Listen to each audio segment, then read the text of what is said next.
Topher Peterson here again with another episode of Misadventures in Startups. It is like 4:50 in the morning right now. I'm really tired, but startup school just ended. And if you follow my vlog, I have been documenting startup school each week. It's like I don't know, what is it, 8 or 10 weeks? We just wrapped up, or YC just wrapped up the very last week. So it's done. I don't have a whole lot to say tonight, but I didn't want to go to bed without having filmed this last episode to kind of cross it off my to-do list. Because I wanted to make sure I had an episode for each week. Okay, so I have like two kind of things to say. First, an interesting thing that was mentioned in one of the very last lectures for Startup School online is I guess there's like a 10% chance that if you did Startup School that you'll get an interview for the actual core YC program.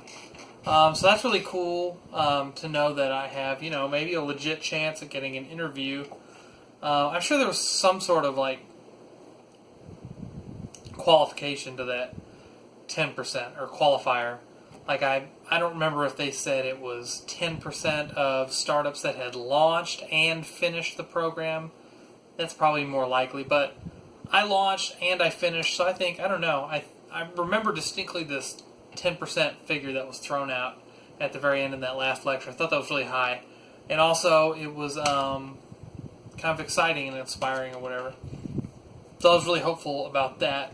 And then the other thing is I wanted to just kind of say in this very last episode where I'm at and what I accomplished this year at Startup School.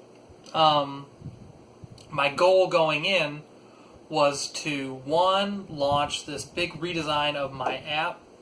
MoneyPhone, it's a personal finance app that helps you track how much you're spending and live within your means. Available for Android and iOS. Check it out. And the other thing that I wanted to accomplish was I wanted to go out and attempt to launch a new marketing campaign and get users. So here's what ended up happening. I accomplished the first goal of launching the new redesign of the app. That's quite a bit better. But I failed to get around to the relaunching with the new marketing campaign.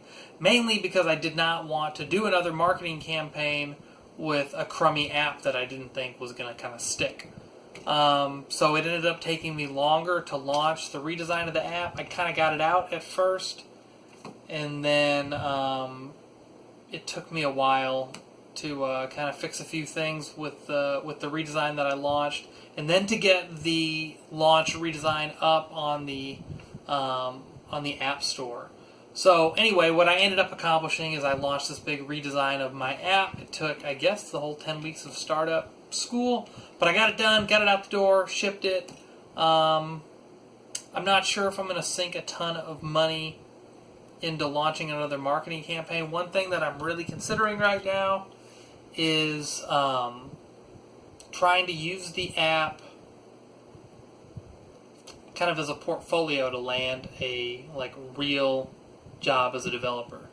Right now, I don't really want to say exactly what my job is right now. I guess I'd consider myself like semi-pro. I'm doing a job that does involve coding, but I don't know if I could truly call myself a developer at that job, and it certainly doesn't pay like a developer. But I am expected to know how to code and whatnot. And I work with code at my job.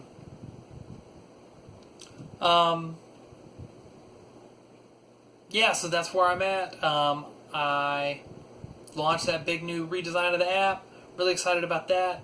And then my sort of pivot is that I want to try and just get a job, because I don't think this is going to be like an easy overnight thing. So I think if I went and I got a job as a developer, which I think this app is good enough to maybe land me a job as a developer, maybe I do that job for a year or two, maybe like 2 years or something like that. And if the app, if I keep working on it in my spare time, maybe I will accumulate enough users to get enough traction to where somebody might want to invest in me as an angel investor or whatnot, and then maybe I could quit my developer job. Or who knows, I have like some chance of getting an interview with YC and maybe they'll fund me. Even though I think that's maybe like kind of a slim chance since I don't have any traction yet. Oh, one last thing. So maybe I'll end this here on the vlog. So I bought super cool new computer. Alright, so why did I buy? Since I'm documenting kind of my misadventures or whatever in startups, I kind of wanted to show that. So this was a problem that I ran into with MoneyPhone. It's cross-platform, so I have to build, for Android and for iOS.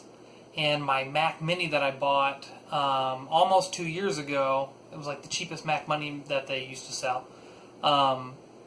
It's slowed down to where it's just unusable. So I went out and I bought a much nicer Mac so that I can continue. I was using this Windows computer mostly to develop the app. And the problem that I ran into with that is that I would launch the app on the Play Store and then I'd be like, okay, cool, now I need to do the iOS version real quick. And then I'd build it for iOS and there'd be some kind of like problem. So that's my plan going forward. I'm going to try and use the new Mac that's faster, and I'm going to do all my front end work on there. And then I still want to keep using my cool Windows machine that I got to maybe do the back end stuff. I guess I could do everything on the new Mac, but I have this other new, kind of semi-new computer, and I don't want to quit using it.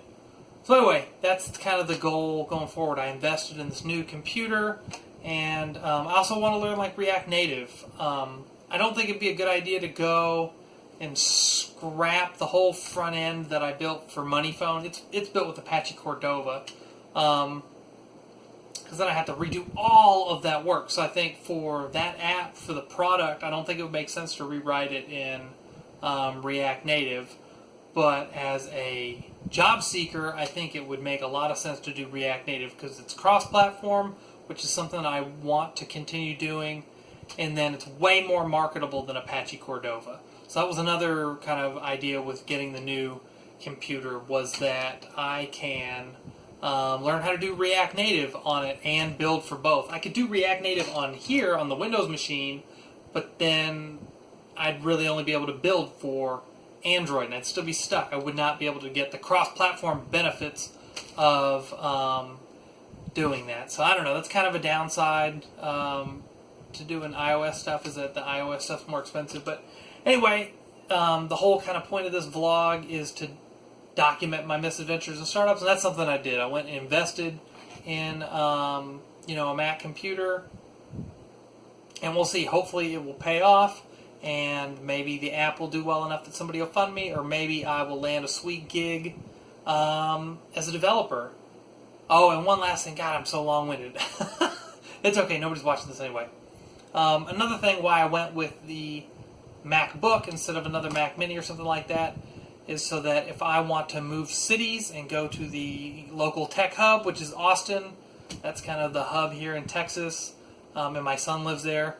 So that was another inspiration. So I don't know, Toby, if you ever happen to see this video someday when you're older, bought this super sweet computer so that I can kind of go down to Austin and land a job there. I could just keep programming here, and then I would not have needed to buy. I don't ever know, Toby, if you're going to see any of these videos. Hopefully you'll like Google, or maybe not. I don't know. I don't know if I want you to see any of these or not. I don't know. It's kind of a modern problem. That was not a thing. Like, there are no videos on the internet that I know of my parents. I have like old pictures and stuff. But anyway, enough rambling from me. That's all I got. Startup school is over. It is 5:03 a.m. I'm very, very tired. Got the new computer set up. The app's doing pretty good. Got a lot of work to do on it. We'll see if I get an interview. Maybe I'll do a follow-up video to this. If I get a job interview or something. Oh, if I get an interview to YC, I'll do a follow-up video about that. And then if I get a job interview as a developer or something like that, I don't know, maybe I'll shoot a video about that for future. Oh, and definitely I need to come up with new ideas for kind of like a multi-part series here for the vlog to kind of keep things going. So I was also thinking about doing one on traction channels. However, I don't want to blow a bunch of money marketing my app because I kind of spent some money here on this computer recently. So anyway, I'm just rambling like always. Thank you for tuning in. See you guys again on the next episode of Misadventures in Startups.